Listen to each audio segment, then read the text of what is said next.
नमस्कार, मैं रत्न सेन भारती। आज हम बात करेंगे सीएम नीतीश कुमार को लेकर। बिहार की सियासत को समझने वाले यह बताते हैं कि इतने में तो नीतीश कुमार बिदक जाते और सरकार से या तो खुद बाहर हो जाते या फिर जिस भी नेता मंत्री पर आरोप है उसे कैबिनेट से बाहर करने की बात करने लगते। लेकिन इस बार नीतीश कुमार ऐसा नहीं कर रहे हैं। नीतीश कुमार लंबे समय से चुप हैं। अगर वे मीडिया में जवाब भी दे रहे हैं तो नपी तुली भाषा का इस्तेमाल कर रहे हैं। पिछले दिनों लालू यादव और तेजस्वी यादव के यहाँ ईडी और सीबीआई छापे पर बोलते हुए नीतीश कुमार ने कहा कि उसका जवाब वो दे रहे हैं। हालांकि सीबीआई कोर्ट ने लालू यादव, राबड़ी देवी और मीसा भारती को जमानत दे दिया है, लेकिन अभी भी तलवार तेजस्वी यादव पर लटकी हुई है। नौकरी के बदले जमीन के मामले में ईडी और सीबीआई तेजस्वी यादव को भी घेरने की कोशिश कर रही है। हालांकि आने वाले समय में यह साफ हो पाएगा कि केंद्रीय एजेंसियां तेजस्वी को लेकर किस तरह का रुख अख्तियार करती है। लेकिन अभी भी सवाल वहीं अटका है कि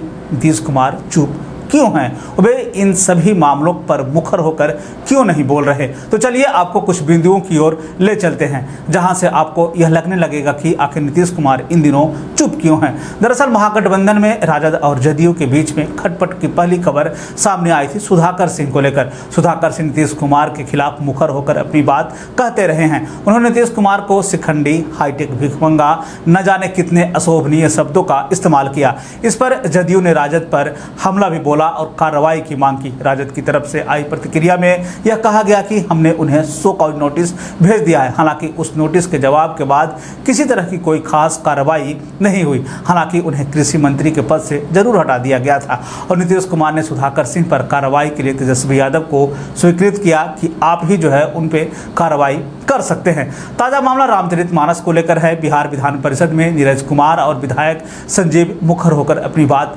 रखने लगे। बता दें कि विधायक संजीव ने तो चंद्रशेखर को योग्यता और समझ पर ही सवाल खड़ा कर दिया। इधर जदयू की तरफ से जारी बयान में यह कहा गया कि इस तरह से मुद्दों के खिलाफ है। हालांकि बाद के समय में राजद ने अपनी मंत्री को इस पूरे मामले पर बहुत रोक टोक नहीं किया। इस पूरे प्रकरण को लेकर यह भी कहा जा रहा है कि जदयू की बात राजद नहीं मान रही है। इधर एक नया मामला तब सामने आया जब बिहार में ईडी और सीबीआई की छापेमारी चल रही थी। इस समय बिहार विधान परिषद में राजद के नेता बिहार में ईडी और सीबीआई पर छापेमारी की रोक की बात कह रहे थे। बता दें कि बंगाल में यह नियम लागू है। इसमें ईडी और सीबीआई के छापेमारी के लिए पहले राज्य सरकार से पूछताछ होता है।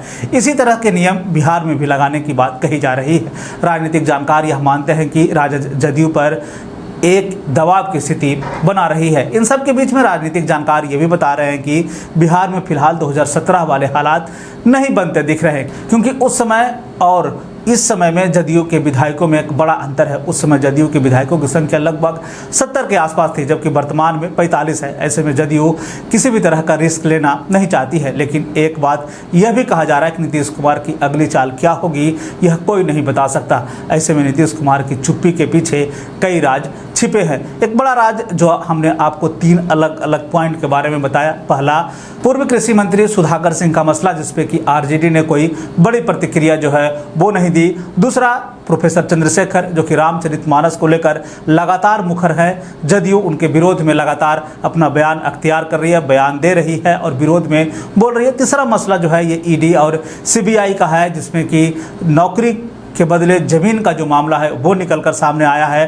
तो ऐसे में ये वो मामले हैं जिसपे कि जदयू यानी कि नीतीश कुमार अब तक मुखर होकर बोलते रहे हैं, लेकिन इस बार चुप क्यों है? उनके पीछे क्या मंशा है? ये दबाव की पॉलिटिक्स चल रही है या फिर नीतीश कुमार कुछ नया करने वाले हैं? हालांकि नीतीश कुमार के बारे में यह कहा जाता है कि अगर उनका कोई दाहिना हाथ अगर कोई एक्टिव है तो बायां हाथ को भी पता नहीं चलता है। ऐसे में उनकी चुप्पी बिहार में एक बड़ा सस्पेंस लेकर आ रही है, यानी कि बड़ा सस्पेंस जो है वो क्रिएट किए हुए है। तो ये थे बिहार के सियासत से जुड़ी हुई खबर। बिहार और बिहार से जुड़ी हुई और भी ऐसी खबरों के लिए बने रहे हमारे चैनल के साथ। मुझे दीजिए इजाज़त। धन्यवाद।